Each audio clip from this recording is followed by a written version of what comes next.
আমরা দেখাই যা ঘটছে, আর ব্যাখ্যা করি কেন ঘটছে। সংবাদে বাস্তবতা, বিশ্লেষণে গভীরতা। মাসান টিভি, সাংবাদিকতার নতুন দিগন্ত সূচনায় মাসান টিভি, একটি স্বাধীন ও নিরপেক্ষ গণমাধ্যম। ভুরুঙ্গামারীতে মাটি খুঁড়তে গিয়ে হ্যান্ড গ্রেনেড, মর্টার শেল উদ্ধার।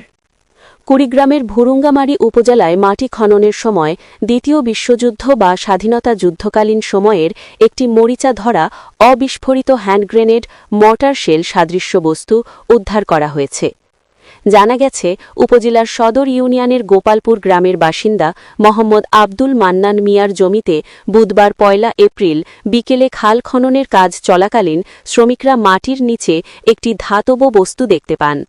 পরে সেটি হ্যান্ড গ্রেনেড, মর্টার শেল সাদৃশ্য মনে হলে তারা দ্রুত জমির মালিকের কাছে জমা দেন।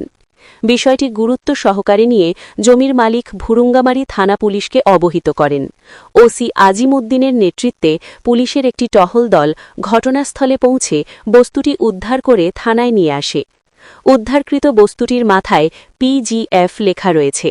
প্রাথমিকভাবে ধারণা করা হচ্ছে এটি দ্বিতীয় বিশ্বযুদ্ধ অথবা ১৯৭১ সালের মহান স্বাধীনতা যুদ্ধের সময় নিক্ষিপ্ত কোনো গ্রেনেড বা মর্টার শেল, যা বিস্ফোরিত না হয়ে দীর্ঘদিন মাটির নিচে চাপা পড়েছিল। ভুরুঙ্গামারী থানার অফিসার ইনচার্জ ওসি আজিম উদ্দিন ঘটনার সত্যতা নিশ্চিত করে জানান, উদ্ধারকৃত বস্তুটি থানার হেফাজতে রাখা হয়েছে। এ বিষয়ে সেনাবাহিনী ও র্যাবের বোমা নিষ্ক্রিয়করণ বিশেষজ্ঞদের মাধ্যমে পরীক্ষা নিরীক্ষার পর প্রয়োজনীয় ব্যবস্থা গ্রহণ করা হবে। আমরা দেখাই যা ঘটছে, আর ব্যাখ্যা করি কেন ঘটছে। সংবাদে বাস্তবতা, বিশ্লেষণে গভীরতা। মাসান টিভি।